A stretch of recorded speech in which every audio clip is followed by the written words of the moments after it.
Hello, my name is Sako Philpott and I'm a student with AIPC, and this is Sean Lilly, and I have permission from Sean to film today for assessment purposes.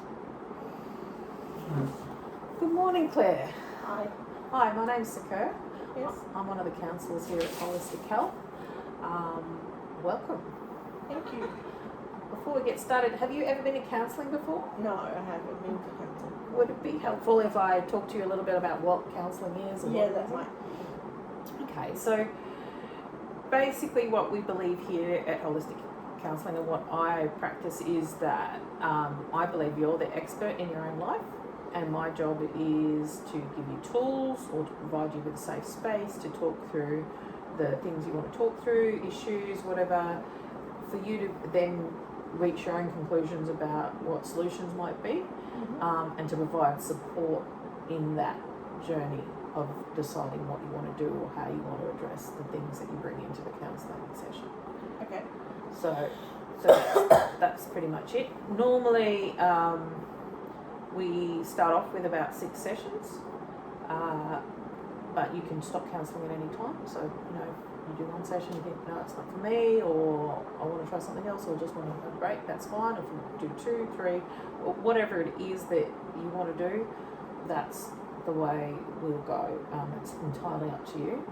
Most sessions last about 50 minutes, but today it'll probably be more like about 20. It's just an introductory session, and we just want to look at what the focus of the session today will be, and that'll help us work out a plan moving forward in terms of how to best support you, and what things you want to deal with in the sessions. Okay. Does that make sense? Yep. Okay, so then before we get into it, I need to clarify a few things about counselling, just so that we can be safe while we're working and so that you understand the framework of counselling. So first of all, everything that we talk about, say here, is confidential. I don't talk to other counsellors about it. I don't go home and share anything anywhere. It all stays here. The exception to that is if I think that you're at risk of harming yourself or others, then I might need to report that. If I believe there's a child at risk of harm, then I would definitely have to report that. The other exception is if it's subpoenaed by law.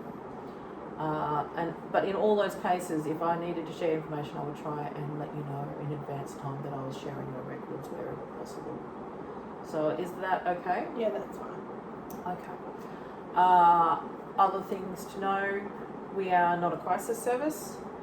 So if you have an emergency or you feel that you're in major distress outside of hours, you can call 000, or you can call Lifeline on 13 11 40. And we've got a little card out the front that also has some extra after hours numbers for specific issues. So that's just, we help you on the day in this time. If you have outside emergencies, there's other options for help. Is that okay? You understand that?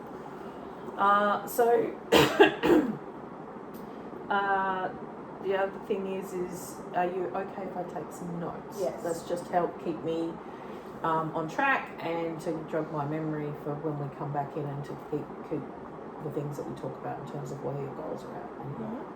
So that's all right, isn't it? Yeah, that's fine. Okay, all right. I don't think there's anything else. I think I've covered off on all of that sort of stuff. So if you're happy to go ahead with that, and consent, you right? It's fine. It's Yeah, just keep a bit going. itchy. Yeah. So if you're happy with that, if I'll just get you to sign the consent. Thank you. The other aspect I just remembered is our fees. We like you to pay those fees on time, and so obviously if you're going to cancel an appointment, if you could give us 24 hours notice, that would be useful. It just helps us to be able to give the spot away to somebody else. And if you can't give us 24 hours notice, you might be charged for the full amount for the session in advance. So obviously, look, we understand things happen, traffic, kids get sick, all that kind of stuff, and it gets away with you. We try to be really understanding, but if you can give us 24 hours notice, that would be great. Otherwise, you might need to pay for the full session. Is that all right as well? Yeah, that's fine. Okay, cool. Alrighty, so why don't you tell me a little bit about what has brought you here today? Yeah, my little boy Ethan is 4 and a half, and I've been staying at my mum since he was born, and he's my only child. And I, before that, was a professional accountant. Okay. And I am looking at maybe going back to work. I have a friend who we used to hang out with my little boy, and she's gone back to work with daycare. And I'm just having some thoughts about whether or not I should go back to work or not. Okay, alright. And you said that your friend has gone back to work. Is there any other reason why you've started to think about going back to work now? I do need to keep my credentials in check, so it's got to the point where I really do need to go back, or I'll have to do some more study to keep my credentials up. And whether or not it's the benefit, because I like spending time with Ethan and being the hands-on mum, it's whether or not, it's the right thing for him. Yeah, okay. Alright, so tell me a little bit about Ethan, what he likes, what he doesn't like, what do you like about being a mum for him?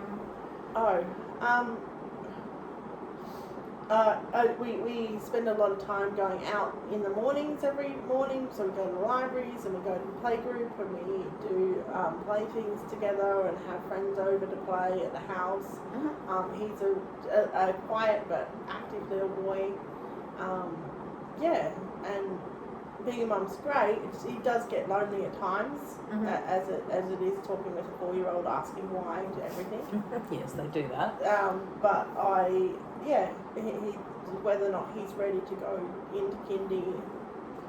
Alright, so are there any signs that...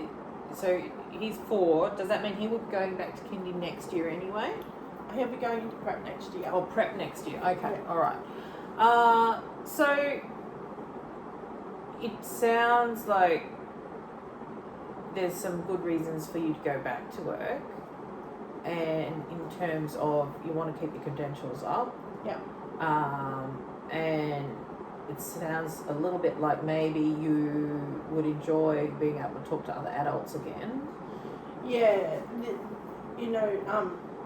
it's been a while. My workplace has held my position for me, so they're allowing me to come back. Okay, great. Yeah, I just don't want to go back full time, and it's a full time position, so I don't really want to go back full time. Okay, and would they be open to being part time? Yeah, possibly for the next 6 months while Ethan's at kindy, and then when he goes back to school full time, then I could probably go full time. Yeah. Okay. I hadn't really thought about it in that way. All right. So, and you have a partner, a husband? Yes, I do. Okay. And what's your husband's feelings on this?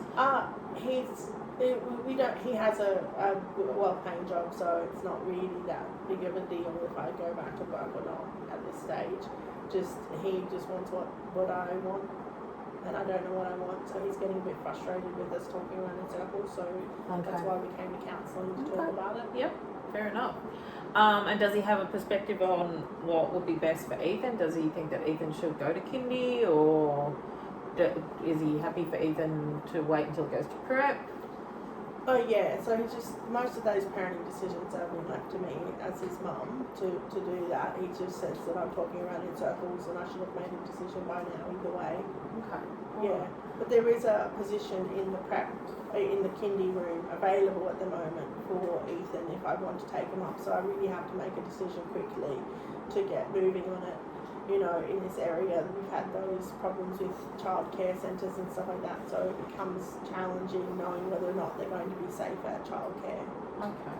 All right. Well, obviously that's a concern for all parents these days, I think, and I know the government's making moves to tighten loopholes and make it safer for everybody.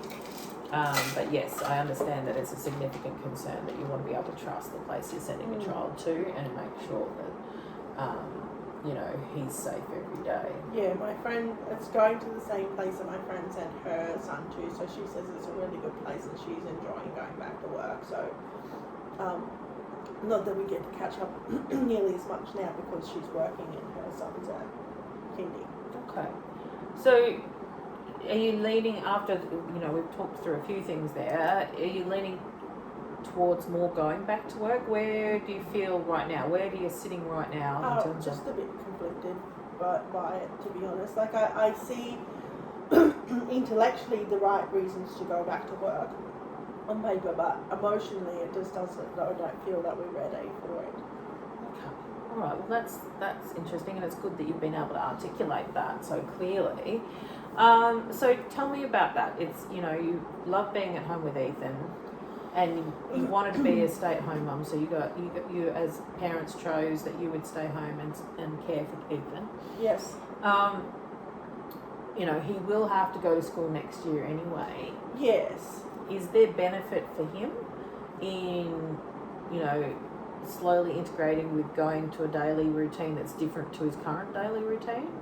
Yeah, when I look at it like that, there probably is benefit to Ethan to go part-time to kindy to get used to the situation of being further away from me, because I haven't spent a night or a day away from him since he was born. Okay. So we haven't done any of those sorts of things. So you're really torn between, I guess, in one sense, doing what's right for Ethan, your emotional, understandable motherly emotional attachment to Ethan, Yep. and also that you would like to return to your professional life in one context and keep up your professional credentials. Yeah, well, it comes down to, like, if I'm working long hours, who's going to do all the extra work at home?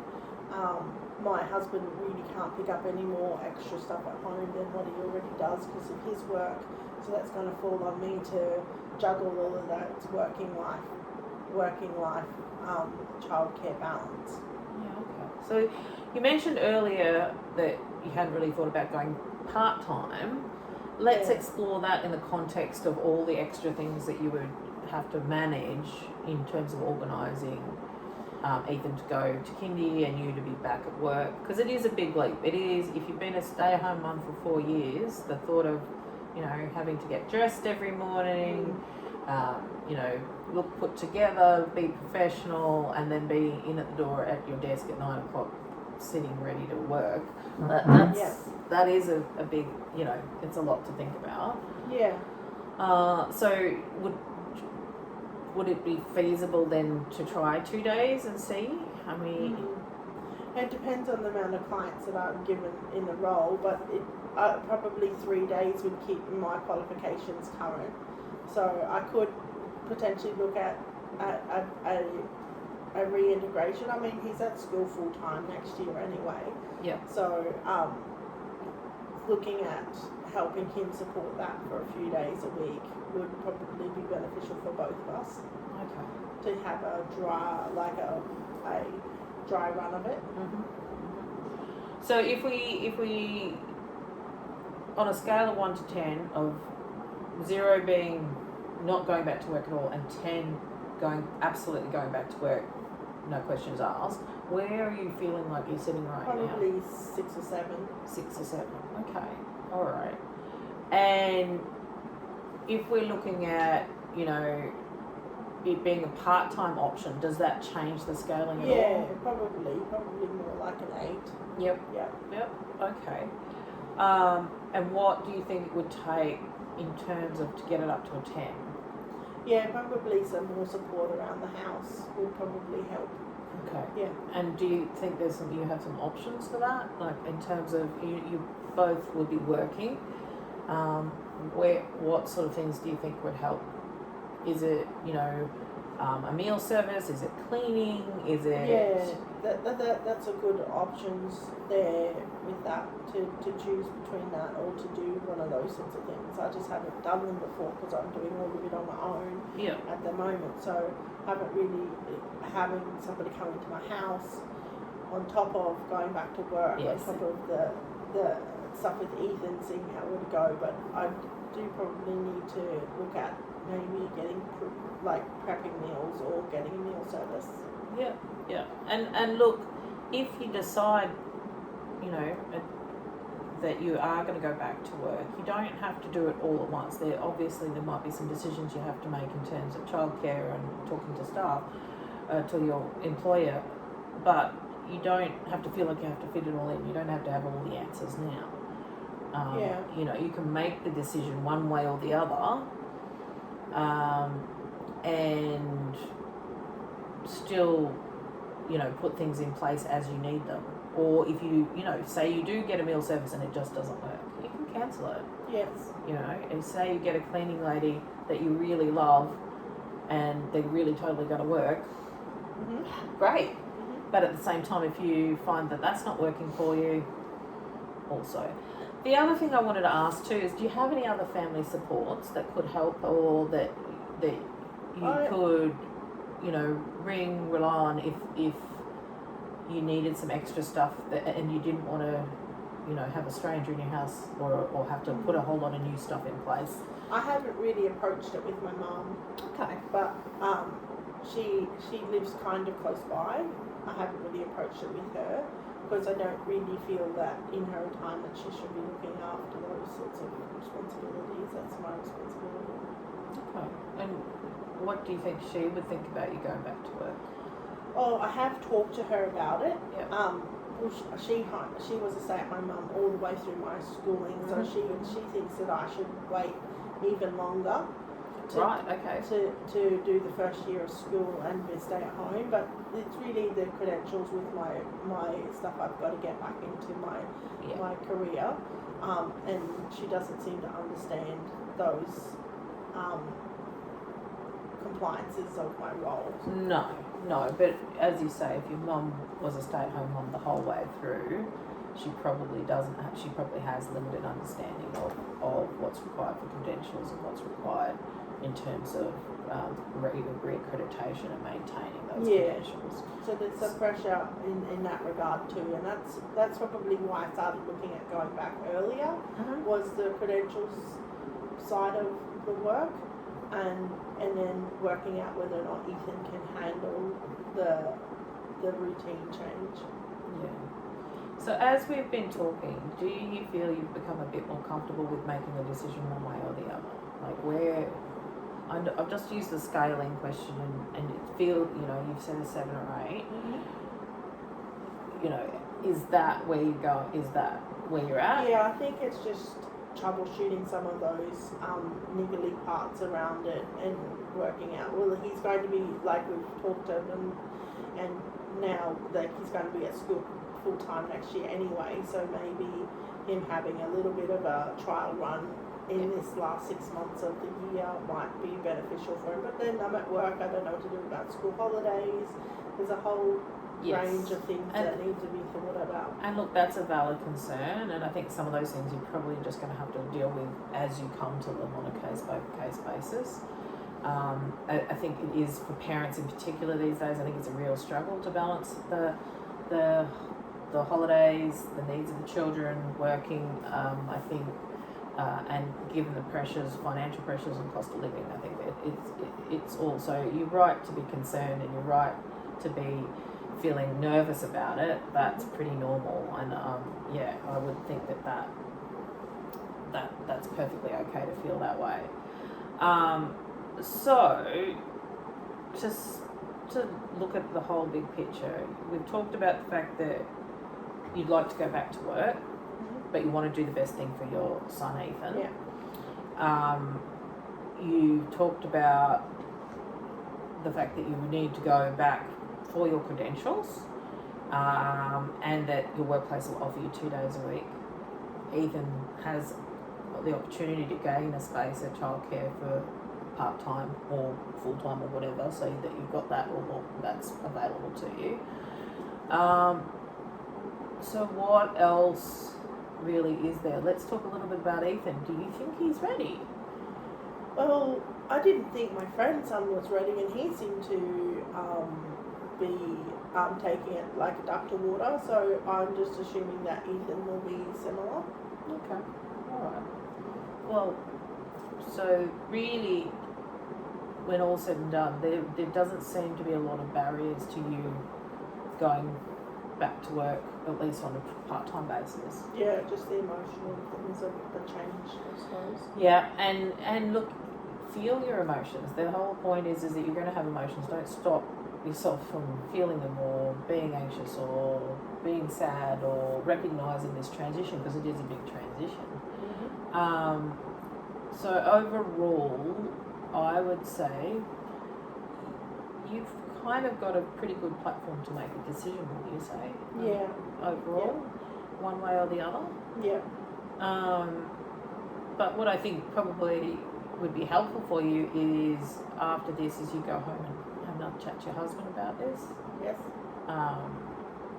And if you feel ready to make a decision, make the decision. Okay. And then we can check in a week. Yeah. And see where you're up to and see how that whole process has gone. Okay. And if you're happy to continue with counselling sessions, then we can just move through those, and you can pick a topic each week to focus on. And you can maybe think about what sort of other supports you need from me to make it through this transition process. Okay. Sounds like a plan. Does that sound okay Yeah. to you? Thank you.